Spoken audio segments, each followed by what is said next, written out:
Hi and welcome to today's video, which is all about managing jealousy in a relationship.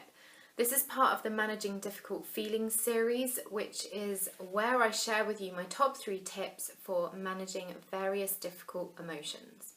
Jealousy in a relationship. This is where your other half makes you feel like you are not enough for them and that there is potentially someone else out there that is better than you. Really, really tough to be on the receiving end. Let's look at my top 3 tips and then see where you go from here. Number 1 is about separating out fact from fiction. The aim of the exercise is for you to look at what's really going on versus what's going on in your head, because jealousy has a habit of playing horrible tricks on you. Let's say you say, my partner always looks at people of the opposite sex. Or let's say you say, my partner always seems really quick to get involved with conversations with people of the opposite sex. So you're really generalised statements that sum up why you feel jealous. Put them all down in a list and then really rate them as to, are these 100% factual? Do these things happen 100% of the time? Or have perhaps I blown some of these out of proportion? It's really important to identify the things that provoke your jealousy, and therefore which of them are really, really happening and which of them have you gradually over time convinced your brain that this is definitely going on. Because if you break it down like that, it could be a case of, yes, your partner is deliberately provoking you and these things that you had thought are completely accurate.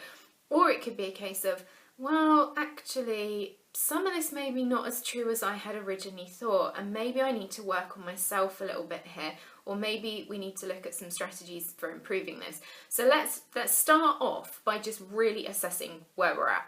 Step number 2 is to communicate your feelings. So after you have done that activity, start to have a conversation, always when you're in a good place and it's nice and calm and it's the right time to talk, about how you're really feeling. Because it's really common that people that have problems in a relationship haven't actually explained the full extent of their feelings to their other half, and it's quite common that the other half can be behaving in ways that are upsetting the first partner without even realising they're doing it, because they just simply didn't know.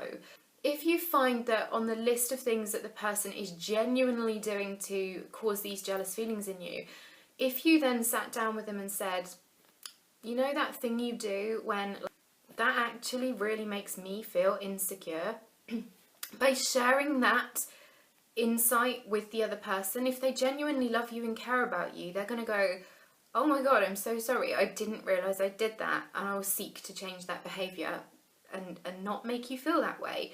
That's a really great way to start reducing the behaviour that you don't like, is just simply by sharing it with them. And my final step for this is to know yourself. This splits into 2 halves. First of all, what's okay with you and what isn't. Because for some partners, what's okay for partner A is definitely not okay for partner B. It's again about having some boundaries and some relationship rules and kind of going, look, I really can't cope with that thing, so I really need you not to do that. Or them saying, this is really who I am and you need to either get on board or you need to consider whether we're right for each other or not. So it's really around having a very honest, open dialogue with one another and saying what's okay in this relationship and what is not okay and what needs to be adapted. So that's part 1. Part 2 is looking at what you need to change and what you need to take responsibility for. So things around admitting if you're oversensitive, or admitting if you have a degree of paranoia, or admitting if you are just simply too uptight when it comes to these things. And that's really difficult. That's very, very hard to look at yourself, identify where you're failing in a relationship and where you need to make change, and then actively turning it around. It's much easier to say to someone else, hey, this isn't okay. A real kind of exercise around sort of self-discovery and sort of self-exploration and ownership and committing to sorting it out. Number 1, separate out fact from fiction. Number 2, communicate your feelings. And number 3, knowing yourself. I hope you have found this useful if you are experiencing this inside your own relationship. And if you like the way that I've put this video together, I have a whole series on managing difficult feelings over on YouTube, where I share my top 3 tips for a variety of emotions.